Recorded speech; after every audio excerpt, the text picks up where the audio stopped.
જનમત ન્યૂઝમાં આપનું સ્વાગત છે। 77મો પ્રજાસત્તાક દિનની ડભોઈમાં ભવ્ય ઉજવણી। ડભોઈ સહિત સમગ્ર દેશમાં આજે 77મો પ્રજાસત્તાક દિન ધૂમધામથી ઉજવાયો। ડભોઈમાં ઠેર ઠેર સરકારી કચેરીઓ, શાળાઓ અને કોલેજોમાં ધ્વજવંદન, સાંસ્કૃતિક કાર્યક્રમો અને સન્માન સમારોહ યોજાયા। ડભોઈ તાલુકા કક્ષાનો મુખ્ય કાર્યક્રમ મામલતદાર PR સંગાળાના અધ્યક્ષતામાં કરનેટ ખાતે યોજાયો હતો, જેમાં જિલ્લા પંચાયત ઉપપ્રમુખ અશ્વિનભાઈ પટેલ, સરપંચ, ઉપસરપંચ, ગ્રામજનો અને કર્મચારીઓ ઉપસ્થિત રહ્યા। કાર્યક્રમ દરમિયાન ડભોઈ વન વિભાગના RFO કલ્યાણીબેન ચૌધરી અને વન વિભાગના સ્ટાફ દ્વારા વૃક્ષારોપણ પણ કરવામાં આવ્યું હતું। ડભોઈ નગરપાલિકા કેમ્પસમાં નગરપાલિકા પ્રમુખ બિરેન શાહે ધ્વજવંદન કર્યું તેમજ કોર્પોરેટરો અને અધિકારીઓ હાજર રહ્યા। Shri CNPF arts and DN science college ખાતે ઉપપ્રમુખ દિલીપભાઈ નાગજીભાઈ પટેલે ધ્વજવંદન કર્યું અને ના વિદ્યાર્થીઓ દ્વારા પરેડ અને સાંસ્કૃતિક કાર્યક્રમો યોજાયા હતા।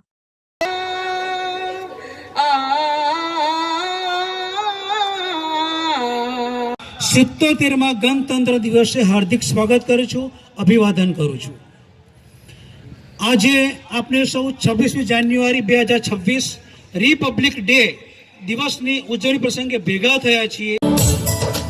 26 જાન્યુઆરી પ્રજાસત્તાક દિન નિમિત્તે આજરોજ ડભોઈ નગરમાં ધામધૂમથી ઉજવણી કરવામાં આવી, જેના ભાગરૂપે નગરપાલિકા ખાતે પણ ધ્વજવંદન કરવામાં આવ્યું। પહેલાં સવારની અંદર મહાનુભાવોની પ્રતિમાઓ પર ફુલાર કરવામાં આવ્યું, સાથે સાથે રેલી સ્વરૂપે દરેક પ્રતિમાઓના ફુલાર કરી રેલી સ્વરૂપે નગરપાલિકા આવી અને ત્યાં ધ્વજવંદન કરવામાં આવ્યું।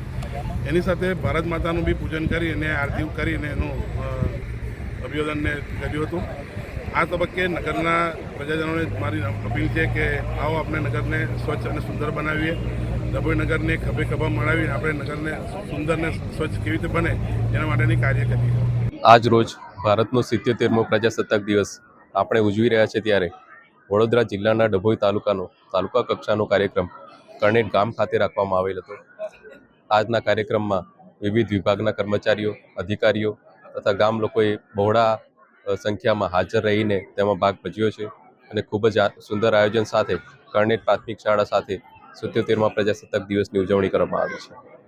તથા તે સાથે સાથે કાર્યક્રમમાં હાજર કર્મચારીઓ કે જે કર્મયોગીઓ છે તેમણે SIRની કામગીરીમાં કરેલ ઉત્કૃષ્ટ કામગીરી બદલ તેમનું સન્માન પણ કરવામાં આવ્યું છે।